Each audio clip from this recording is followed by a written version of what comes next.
Did you know that at the start of 2020, more than 4.5 billion people were using the internet or some kind of social media platform? The reason why I point this out is because people tend to use doom scrolling when they get bored or have free time. So I got my associate's degree in psychology, and as a person who struggles with poor mental health, as well as a user of social media, I can see from a personal aspect that doom scrolling can have on an individual's mental health.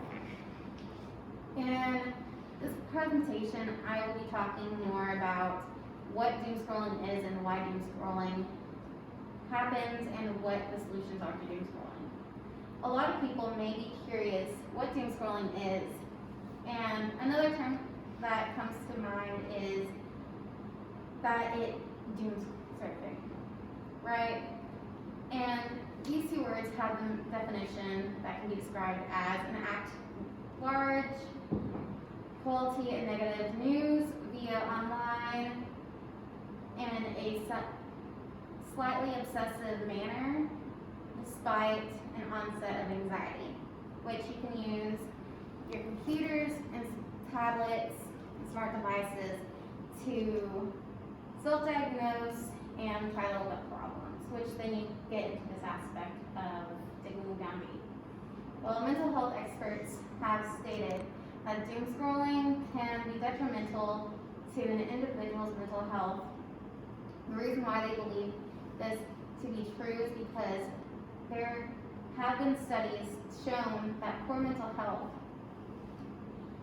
is linked to news exports during or after a negative traumatic event. Now, as we dive deeper into social media's doom scrolling, one may ask, why do we doom scroll? One could say, as a human, we are hardwired to learn and want to know everything and what's going on, because it's a surviving mechanism. Curiosity drives our being, and it is a mixture of how humans are naturally and partially in the current environment. Well, as we're in this new age, right now, there's no shortage of bad news. And it's very tempting to follow the twists and turns of this pandemic and the tensions of the social, political climate. As I go on, you may be wondering, what are the problems that can be connected to doom scrolling? On top of the fact of our phones being so calling our attentions day to day, we can get addicted. Social media and the web are tailored to our individual interests. And however, as we go on, some of the problems that are connected to one's physical health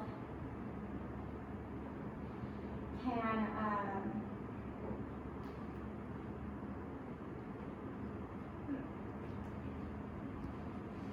fight or flight is a response to problems that are weight gain and mental memory problems, which then leads me to my next and last point, which is in different ways to stop doom scrolling. You can turn off your news feeds, on social medias, and schedule time to end so you don't doom scroll all throughout the night and you're on your phone for 2 hours on TikTok. Another way is to monitor your emotions. If you find yourself more tense or upset after scrolling, minimize that by checking out the news sites on Twitter accounts.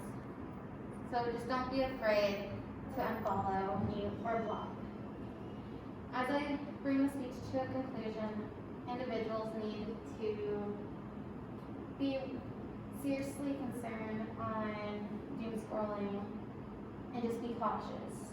As many activists who do not participate in doom scrolling instead, by Professor Annalise Richardson, I cannot see myself being killed over and over again by a tiny little square on my phone.